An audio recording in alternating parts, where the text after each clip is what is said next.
hari ico bita insensibilité murumva iyo ntuzenya insensibilité n'umuntu ameze nk'isiha n'umuntu adahaga niyabonye inzoga iri ngaho oyi hakwa yisiga cagenda kwidaha iyo yanyoye kugira ngo ashobore kunywa igisigaye isi yamurazi ko yiburushinga itajisha ikibisuka itarima ikibe muzi tayambara ikiburita tabwifuka igihe rero umuntu agiye imbere y'abandi yumva ko umenga agomba ko ibintu byose avyikumakumira muga mugera majorité de la population baguma bakenya igihugu nigishobora kwavansa na gatoya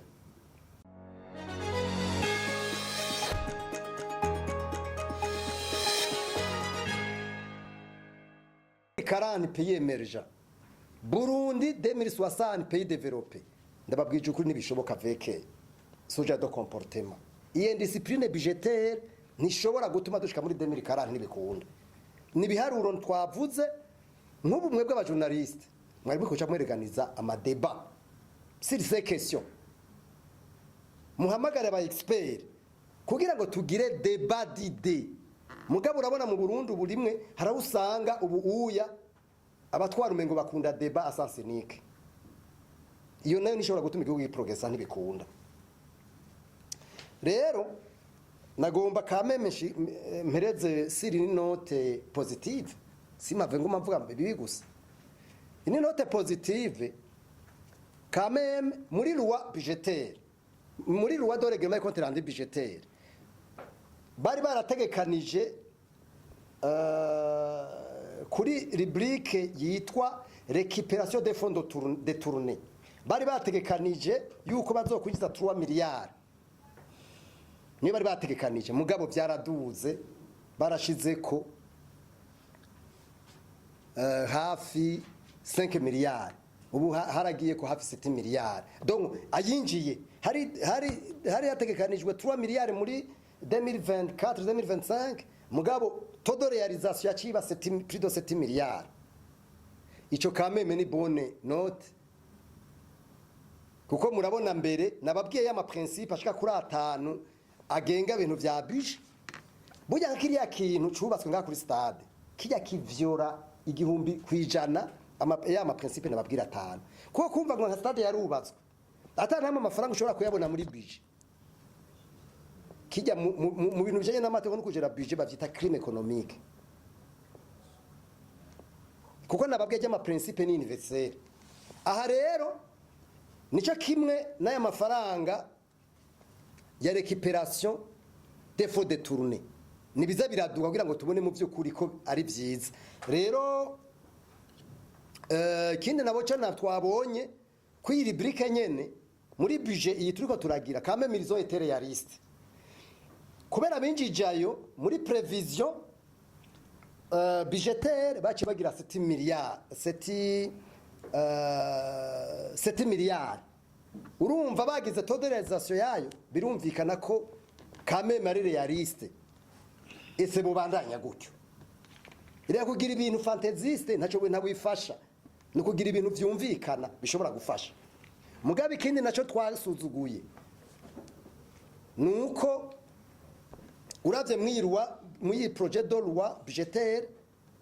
nuko bigaragara yuko tosir forti donc impôt sur fortune cyangwa taxe sur fortune nukuvuga bya bintu abakuru batunze amafaranga kweri mengo hinjiye nyambari 18% mu kuvyari byategekanijwe nukuvuga umworo niwe guma arondera gufinansa kugaburira leta mugabo abatunze wapi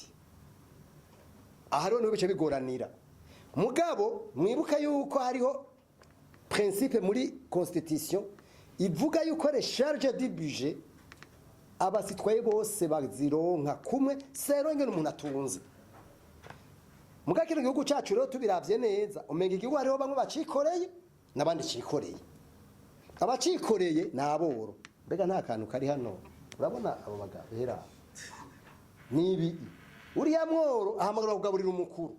mu gihe byagomba yuko umukuru ahubwo ari wagomba kwitanga cyo sinibuka munyibutse igihugu kimwe umupresident umwe bavuga ngo le président le plus pauvre au monde sinibuka igihugu icarico mugabo uyu mu president yagumye yibira muri JT yiwe na sare yiwe gabura kabiri ninde myibuka umengo ni Paraguay yitwa inyuma Muskolika izina nk'iryo voilà no yibera mu nzu yiwe n'umutamakazi wiwe ntiyigeze ahindura kandi amahoro yari afise ntiyigeragira erega hari icyo bita insensibilité murumva iyo ntuzenya insensibilité n'umuntu ameze nk'isiha n'umuntu adahaga niyabonye inzoga iri ngaho oyi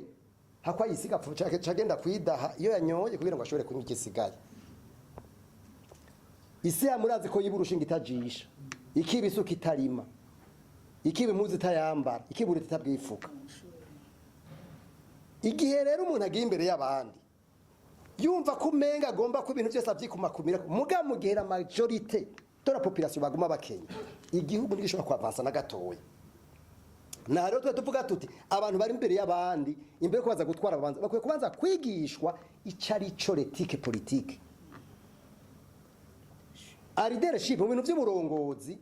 bavuga yuko uyu muntu agiye gutwara abantu atabanje kuniga canke kwanihira cyo bitarego jewe uyu muntu acacika ikibazo n'umuzigo n'umutwaro ku gihugu no ku bantu bato bato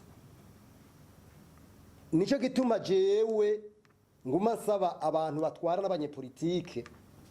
bashire ishuri ry'uburongozi kandi ntibibe nk'aya mashuri mbona ari classique usanga ubu bantu basigaye bashisohora abantu uko vyigombeye abantu babigisha letike politique